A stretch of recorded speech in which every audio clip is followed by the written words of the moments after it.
Imagine surviving this terrifying midnight wrestling match with God himself. Yeah, just a grueling physical struggle. Right, and then only to discover that the sunny, peaceful meadow you just moved into is, infinitely more dangerous. Really is a striking contrast. It is. Well, welcome to Reform Thinking. This is the audio space where we take the vast, heavy theological realities of Scripture and break them down into practical, robust truths for your daily life. That is what we are here for. Today, our mission is to take a deep dive into two theological sources, analyzing a brief but incredibly weighty passage of Scripture. We are looking at Genesis 33, verses 18 through 20. Which, on the surface, might just look like a travel log to some. Yeah, before we start, let me set the scene for you. Consider the physical and emotional exhaustion of a man named Jacob. He was entirely drained. Oh, absolutely. Yeah. He has just survived a literal physical wrestling match in the dark at Peniel. And his hip was put out of joint during that rep. Yes, so he is exhausted, he is limping, Yep. and the very next morning he has to face his brother Esau. Which is terrifying, given their history. Because the last time Jacob saw Esau was actively plotting to murder him. Yeah, holding a serious grudge. And right now, Esau is marching toward him with 400 armed men. Just a massive private army. Right. So, humanly speaking, Jacob is staring down the barrel of total annihilation. There is no worldly way out for him. But he survives. The dreaded reunion happens, there is a measure of peace, and Jacob finally arrives at Shechem in the land of Canaan. Safely and intact. Yeah. Those three verses, 18, 19, and 20, they cover his arrival, a real estate purchase, and the building of an altar. Which seems so mundane at first glance. Yeah, to a casual reader, it just looks like an itinerary. But as our sources make clear, this is a massive theological statement. Yeah, we really have to make sure we don't just read these verses as a quick map coordinate update. Right. Because these three short sentences establish this colossal framework. They really do. They represent a definitive statement about God's sovereign providence over the lives of his people. Mm-hmm. And also the believer's progressive sanctification in a hostile world, plus the absolute non-negotiable priority of public worship. That is a lot for three verses. It is. Moses, the author of Genesis, is showing us that God's covenant promises are not abstract concepts floating in the ether somewhere. Yeah, they are grounded. Very grounded. They crash down into actual dirt, actual economics, and actual stone altars. So practical. The sources we are analyzing today argue that these texts use this ancient narrative to confront modern assumptions directly. Which is super relevant for us. Because we live in an era saturated with the idea of human merit. Oh, yeah. The whole pull yourself up by your bootstraps mentality. Precisely. This idea that we earn our safety and our status through our own cleverness or, our moral performance. And our culture loves that. They do. We also live in an era of seeker-sensitive religion where the goal is to make everyone as comfortable as possible. Which we see everywhere today. Right. And the authors of these sources argue that Jacob's arrival in Shechem completely dismantles both of those modern idols. Okay, let's unpack this. Let us look at verse 18. Let's do it. The text tells us that Jacob arrives safely, or in peace, to the city of Shechem after coming from Paddan Aram. Yeah, and that phrasing is key. It is. Both of our sources draw immediate attention to the specific Hebrew word used here, which is shalem. Shalom, right. It does not mean he avoided getting killed by the skin of his teeth. No, not at all. It means whole, intact, or complete. That word shalem is really the linguistic answer to a prayer Jacob prayed 20 years prior. Back when he was running away. Yeah, back in Genesis 28. Yeah. When he was fleeing for his life, sleeping on a rock at Bethel, he bargained with God. He asked for safe passage, right? He did. He asked to be brought back to his father's house in peace. And God did not just meet the minimum requirements of that desperate plea. He went way beyond it. He over-delivered. Jacob arrives, Shechem. Whole and complete. The man who was shattered and broken by his own sin, and by Laban's abuse, and by the wrestling match at the Jabbok River, is brought back whole by the hand of his Creator. That is just incredible. What's fascinating here is the grammatical structure Moses uses to convey this. The Hebrew phrasing, you mean? Yeah, the Hebrew text, we see a Wayatol sequence. Right, which is a big deal in biblical translation. In Hebrew, this specific verb structure acts like dominoes falling. That is a great way to describe it. It grammatically refuses to let you read this as a new, unrelated event. No, it ties it directly to the past. It forces you to see it as the immediate, unstoppable result of what just happened. And that structural reality proves that Jacob's safe arrival is not some random accident of history. Or a stroke of luck. No, it is the direct, inevitable execution of God's divine decree in space and time. Which brings us into some heavy theology. It does. If we look at the Westminster Confession of Faith, specifically Chapter 5 on Providence, we see this doctrine in full display. God's absolute control over all things. Yes. The confession teaches that God, the great creator of all things, upholds, directs, disposes, and governs all creatures, actions, and things. Even the smallest details. Down to the smallest detail. Jacob did not arrive safely because his strategy of sending gifts ahead to Esau worked. Even though he sent a lot of goats and sheep. He did, but that wasn't what saved him. He did not arrive because he was a master negotiator who outmaneuvered his uncle Laban either. Hurry. He arrived because the sovereign God decreed his preservation. But, I look at Jacob's track record, lying to Isaac, manipulating Laban's flocks. He was a schemer, for sure. He really was. And my internal sense of justice says Esau's 400 men should have wiped him off the map. Humanly speaking, he deserved it. So why does Providence preserve a deceiver? If he arrives safely, does his arrival mean his scheming actually worked? Does God reward his manipulation? Well, the sources we are looking at cut right through that assumption. How so? By establishing a clear law-gospel distinction. Okay, lay that out for us. If we evaluate Jacob's life through the lens of the moral law, the strict demands of God's justice, Jacob deserved absolute destruction. No question about it. His scheming earned him death. If his survival depended on his own merit or moral performance, his story would have ended in a bloodbath in the desert. Just a terrible tragedy. But the gospel shows us a God who provides safe passage entirely through sovereign grace, independent of the sinner's worthiness. So it's not about what Jacob did. Not at all. Yeah. God preserves Jacob despite Jacob, not because of Jacob. Justification is the absolute ground of Jacob's peace. He is declared righteous. Yes, God declares him righteous through faith, independent of his moral failures, and providence is the vehicle of his preservation. The mechanism God uses. Exactly. I mean, God orchestrates the external events like Esau's changing heart or Laban's delayed pursuit to ensure the justified sinner makes it to the destination. Wow. His survival is a testimony to unmerited favor, not to human cleverness. Think about being on an airplane during a severe storm. Oh, I hate turbulence. Me too. You hit massive turbulence. The plane is dropping, the bins are shaking, and you are gripping the armrest so tightly your knuckles are entirely white. Just terrified. Right. And in your mind, you are practically trying to mentally fly the plane. Oh yeah, holding your breath. Holding your breath, trying to force it to stay in the air through sheer willpower and tension. Like that will somehow keep gravity away. Yeah. But when that plane finally breaks through the clouds and lands smoothly on the tarmac, you arrive safely. You make it to the gate. But it wasn't your white knuckle gripping that got you there. Not at all. It wasn't your worrying or your mental maneuvering. It was the pilot. The one actually in the cockpit. Right. The pilot brought you through the storm. Jacob's safe arrival in Canaan is entirely on the pilot. That is a brilliant way to picture it. His scheming was just him gripping the armrests. And the redemptive historical stakes of that pilot taking control are massive. Because it's not just about one guy. No, God was not preserving an isolated individual named Jacob just for the sake of one man's comfort.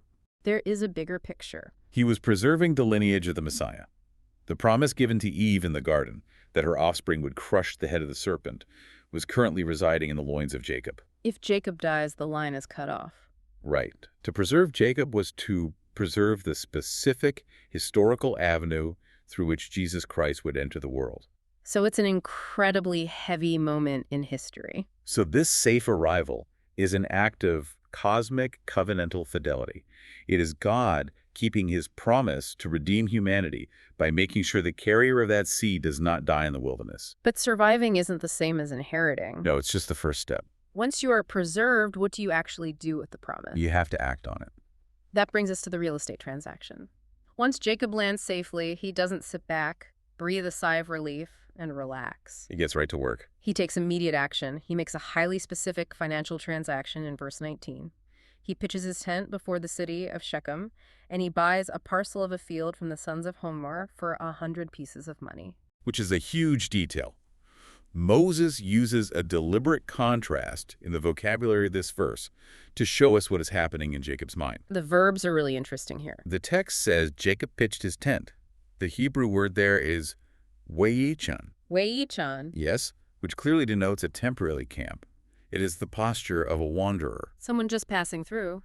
But in the very same breath, the text says he purchased the field. That word is weiyit, Weichem. which denotes a permanent, legal, unshakable acquisition.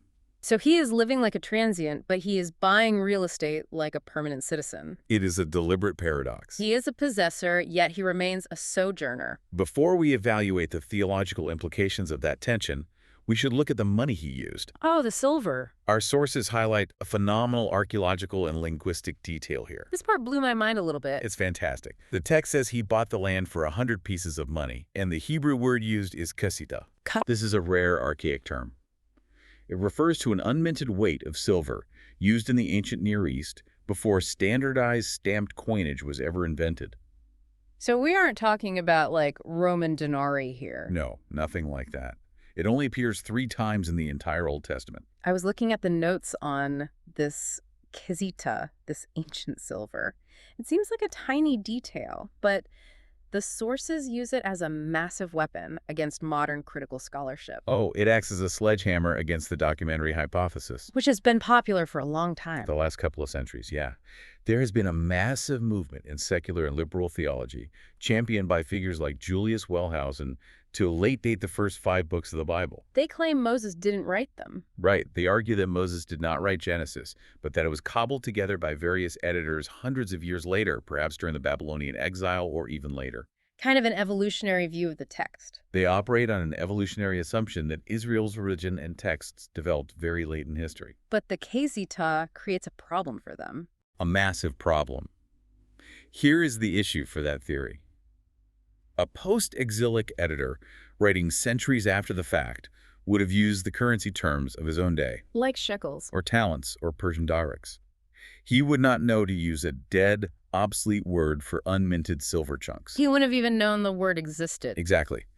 The fact that the text uses this highly obscure ancient term, kesita, proves its historical reliability. It grounds it in reality. It anchors the text in the actual patriarchal period. It tells the reader that this is concrete, verifiable history recorded by someone who knew the economic vernacular of the time. That roots our faith in history, not in fairy tales. Amen to that.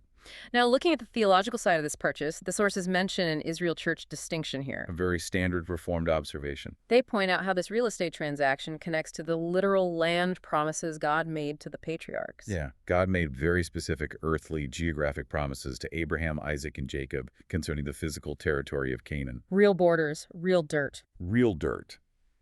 As readers adhering to a Reformed understanding of Scripture, we see that God deals faithfully with the physical descendants of Jacob regarding these historical land promises. So this isn't just a metaphor. No, this purchase of land functions as an earnest, or down payment, on that massive inheritance. Jacob is acting on faith. Putting his money where his mouth is. Literally. God said the land was his, so he puts his hard currency down to legally secure a foothold in it, even while surrounded by the Canaanites who currently occupy it. But you know, if God is sovereign and God promised Jacob the entire land of Canaan, why require him to buy a small parcel with 100 pieces of silver instead of handing over the whole country right then and there? That is a very fair question. Because God could have displaced all the Canaanites in a single afternoon. He absolutely could have. That goes straight to the mechanics of how God sanctifies his people. The slow process of growth. Right. God often gives believers a pledge, a small foretaste, to sustain their faith until the full harvest arrives. Like a taste of the future. He gives the earnest money before the full payout. This deliberate pacing guards the believer against triumphalism. Thinking we have already won everything. Yeah, that arrogant assumption that we have already achieved final victory and ultimate comfort in this life. Which happens a lot today. It does. If God had handed Jacob the entire nation of Canaan that afternoon, Jacob's faith would no longer be required. He'd be walking by sight. He would have achieved final rest before final redemption. By giving him just a parcel of a field, God forces Jacob to look forward. He has to keep waiting. It teaches Jacob that this world, even the promised land in its current state, is not his final home. He owns the promise, but he must wait for its consummation. I think the best way to grasp this is to imagine you have just been gifted a sprawling billion-dollar estate. That would be nice. Right? The owner signs the deed over to you. Legally, it is yours. The paperwork is filed. Your name is on the document. But right now, the owner only hands you the keys to the front gate. Oh, just the gate. Yeah, you can unlock the gate, you can stand on the edge of the property, you can pitch a tent on the grass near the entrance, but you have not yet been given the keys to occupy the mansion. You're stuck outside the main house. You own it, but your experience of that ownership is partial. You are living in the tension of there already, but not yet. That is a core theological concept. That is Jacob at Shechem. He has the deed to Canaan, but he is sleeping in a tent. And that tension defines the life of every Christian listening to this right now. We all feel it. We have been justified by faith. We have been adopted into the family of God. Our inheritance in the new heavens and the new earth is absolutely legally secure, purchased by Christ. You hold the deed. But we still live in mortal bodies, subject to decay. We still battle indwelling sin. We still face suffering and persecution. It hurts to wait. We are pitching our tents in a fallen world while holding the title deed to the new creation. Jacob's tiny parcel of land is a masterclass in patient faith. It really is. Unbelief demands the whole mansion right now, or it walks away. Faith accepts the keys to the gate, pitches a tent, and trusts God for the timing of the rest. What Jacob does next with his little parcel of land is stunning. It's my favorite part of the chapter. He does not build a fortress to protect his new asset. He does not build a mansion to show off his wealth to the sons of Hamor. No status symbol. He builds something entirely different. The text says, and he erected there an altar and called it El Elohi Israel. The priority here is staggering. It really stands out. The very first permanent structure Jacob builds in the Promised Land is an altar. After all the trauma, all the fear, and all the waiting, his immediate response to God's preserving grace is public worship. Here's where it gets really interesting. Look at the name he gives this altar. El Elohi Israel, which translates to God, the God of Israel. Which is a huge shift in his vocabulary. For his entire life up to this point, whenever Jacob talked about God, he used inherited language. Passed down from his grandfather. Right. He would say, the God of my father Abraham, or the fear of Isaac. He always spoke of God at a distance through the faith of his ancestors. Like he was their religion, not his. But here, he is claiming the covenantal reality of his new name. Remember, God changed his name from Jacob to Israel at the Jabbok River. He embraces the new identity. By naming the altar El Elohi Israel, he is making a massive personal confession. The God of the universe is specifically my God. It is the ultimate expression of personal covenantal ownership. And this action of building the altar gives us a window into the regulative principle of worship. Which is a big deal in our circles. It is a cornerstone of Reformed theology, specifically outlined in chapter 21 of the Westminster Confession. And what does that say for those listening? The regulative principle teaches that the acceptable way of worshiping the true God is instituted by himself and is strictly limited by his own revealed will. So we don't just make it up. No, we don't. Jacob does not invent a creative, pragmatic, or highly subjective way to thank God. He doesn't throw a party? He doesn't hold a cultural festival. He doesn't write a poem and call it a day. He returns to the ancient, blood-stained path of animal sacrifice. The way God commanded. He approaches God in the exact manner God has required. The sources we are reading draw a very sharp line here against seeker-sensitive worship models. Oh, they hit that hard. In a seeker-sensitive model, the goal is often to remove any barriers to entry, to make the unchurched person feel as comfortable and affirmed as possible. Cater to the audience. Yeah, the architecture, the music, the message, everything is tailored to the felt needs of the consumer. To understand why Jacob's altar is such a rejection of that, we have to look at how Canaanite religion actually functioned. What were the sons of Hamor doing? Well, the people of Shechem worshipped localized fertility deities, specifically Baal and Asherah. Very dark stuff. Very dark. Their worship was entirely transactional. They believed that through sympathetic magic, often involving temple prostitution and ritualistic frenzy, they could manipulate the gods in sending rain and making their crops grow. So the gods were basically vending machines. The gods were forces to be managed for human flourishing. And right in the middle of that environment, Jacob erects a structure dedicated exclusively to Yahweh, and he begins slaughtering animals on it. Nothing seeker-sensitive about that. Not at all. It was a public, physical, bloody confrontation of the pagan culture. It was an uncompromising declaration that the sovereign God cannot be manipulated for agricultural gain. You don't bribe Yahweh. No. He is holy, and access to him requires substitutionary atonement. Blood must be shed for sin. There's no tailoring that message to make it more palatable to the sons of Hamor. You can't soften it. The altar itself is the law-gospel distinction built out of stone. I love that image. Think about the physical structure of an altar. It displays the guilt of the sinner. The law says the wages of sin is death, and the dead animal on the altar makes that violently clear to anyone watching. It's a stark visual. But at the same time, the altar points to the provided remedy. The gospel says God accepts a substitute in your place. The altar teaches that God is holy and must punish sin, but God is merciful and provides the sacrifice. When you reach a milestone in your life, maybe you survive a massive health crisis, or you get that promotion you have been working years for, or you finally close on a house, what is your immediate reaction? Most people want to celebrate themselves. Do you build a monument to your own hustle? Do you update your resume, post about your grind on social media, and bask in your own cleverness? Just patting yourself on the back. Or do you, like Jacob, build an altar?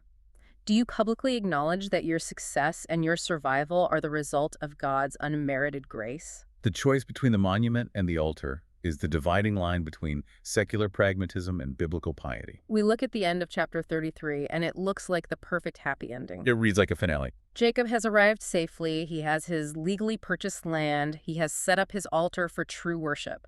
Roll the credits. But we know that's not the end. But the text and our sources do not let us stop there. While Shechem looks like a picture of peace, the narrative actually holds a very dark, unresolved tension. The location is the key issue here. Why is the location bad? Shechem is certainly blessed ground. It is inside the borders of Canaan, but it is not the final goal. Ah, I see. When Jacob made his vow to God 20 years earlier, he made it at Bethel. Bethel is the place of ultimate divine revelation for him. That's where the ladder was, right? Yes, the stairway to heaven. God's implicit expectation was that Jacob would return to Bethel to fulfill that vow. But Jacob stops short. He settles in the valley of Shechem. If God's providence brought him to Shechem safely, and if he legally bought the land, and if he is worshiping truly at a biblically accurate altar, why is staying in Shechem a problem? It's a subtle trap. It seems like he's doing everything right according to the letter of the law. This raises an important question about the nature of our obedience. To answer it, we have to look ahead to what happens in Genesis chapters 34 and 35. Things get really bad. Very bad. Shechem does not remain a peaceful haven. Because Jacob settles his family too close to the pagan city, his daughter Dinah is violated by the prince of the city. A horrible tragedy. And in retaliation, Jacob's sons, Simeon and Levi, use the covenant sign of circumcision as a weapon of deceit. They trick the men of the city. They do, and they massacre the entire male population of Shechem. It is a story of horrific violence, defilement, and moral disorder. Just absolute chaos. The family is nearly destroyed from the inside out because the patriarch pitched his tent too close to the world. The piece of chapter 33 shatters into pieces in chapter 34. That is where the theology of progressive sanctification becomes so clear. Because it shows we aren't perfect yet. A believer can experience genuine grace, genuine deliverance, and still harbor incomplete obedience. Jacob is a mixed man. He still has a lot of growing to do. He is truly saved, he truly worships, but he is compromised. He chose the fertile, economically advantageous plains of Shechem over the rugged spiritual heights of Bethel. He picked the easy road. He settled for comfort instead of full obedience. God eventually has to intervene in Genesis 35, commanding Jacob directly. Arise, go up to Bethel, and dwell there. God won't let him stay there. God refuses to let Jacob stay in a state of compromise. Think about your own walk with God as a listener. We often go through a massive struggle, a dark season, and God gives us a victory over a specific sin, or he grants us a season of immense blessing. And we get comfortable. And what do? We decide to set up camp right there. We think, I go to church, I stop doing that one terrible sin, things are peaceful. We check the boxes. We think we have crossed the finish line. We settle into a comfortable cultural Christianity that asks nothing more of us. Just cruising on autopilot. But God refuses to leave his people in half-finished obedience. He will disrupt our comfortable Shechems to force us up to Bethel. God loves his people too much to let them settle for partial holiness. The grace that saves us is the same grace that disciplines us and summons us onward. It is like pulling off the highway during a grueling cross-country road trip. I've done that. You pull into a really nice rest stop. They have great food, clean facilities, a beautiful grassy area to stretch your legs. A great place to take a break. You are so exhausted from driving that you say, you know what, I'm just going to live here. I'm going to pitch my tent in the parking lot of this rest stop and never leave. But you can't stay there forever. It is a good rest stop. It provided genuine relief. But it is not your home. You have to get back in the car and finish the drive. You have a destination to reach. Shechem is a good rest stop. God provided it. But it is not Bethel. Jacob's failure to recognize that distinction, his incomplete obedience, proves something vital for redemptive history. What's that? Jacob is not the ultimate hero of the story. He is not the point. No, he is a shadow, he is a type, pointing forward to the true covenant keeper. We have to trace this canonical line. The Bible is not a collection of disconnected moral fables. It is one unified story. How do we draw the line from Shechem to the New Testament? Well, we start with Abraham, who was a pilgrim in the land. We move to Isaac, then to Jacob, who, as we have seen, receives the down payment of the land but fails to obey completely. The patriarchs are all flawed. From Jacob comes the nation of Israel. They inherit the land under Joshua, but because of their own incomplete obedience and idolatry, they are thrown out of the land into the Babylonian exile. Another failure. The altar Jacob built points forward to the tabernacle in the wilderness, which points forward to the temple in Jerusalem. Where the sacrifices continued. But the blood of bulls and goats on those altars could never truly take away sin. The entire sacrificial system was screaming for a final perfect fulfillment. It was begging for something better. And that fulfillment arrives in Jesus Christ. So, what does this all mean for the listener sitting in the pew on Sunday? How does tracing that line from a pile of rocks in Shechem to the cross of Christ change how they live tomorrow morning? Our sources break down the application beautifully into three categories: head, heart, and hands. Let's walk through those. For the head, the intellect, the call is to believe in exhaustive providence. You must intellectually submit to the truth that your life is not a series of random accidents. God is in control. God is ordering your steps just as surely as he ordered Jacob's. For the heart, the affections, the call is to cultivate a deep, affectionate gratitude for preservation. Real thankfulness. You are not meant to have a cold, stoic faith. When you realize what God has saved you from, your heart should burn with thanksgiving. And for the hands. For the hands, the application is prioritizing public worship and the ordinary means of grace. The things we do every Sunday. That means committing to the gathering of the saints, sitting under the preaching of the word, participating in the sacraments, and engaging in corporate prayer. It's not a solo activity. You do not build a private religion in your living room. You join the public assembly at the altar. We do this because we look to Christ, who perfectly fulfills this text. He is the ultimate altar. Christ did not purchase a field in Canaan with unminted silver. He purchased the universal church with his own substitutionary blood. A much higher price. And unlike Jacob, who settled prematurely in Shechem and compromised his family, Christ perfectly obeyed the Father in every single detail, all the way to the cross. The sources use this narrative to critique modern culture, specifically pointing to things like materialism and secular sexual ethics. Which is very timely.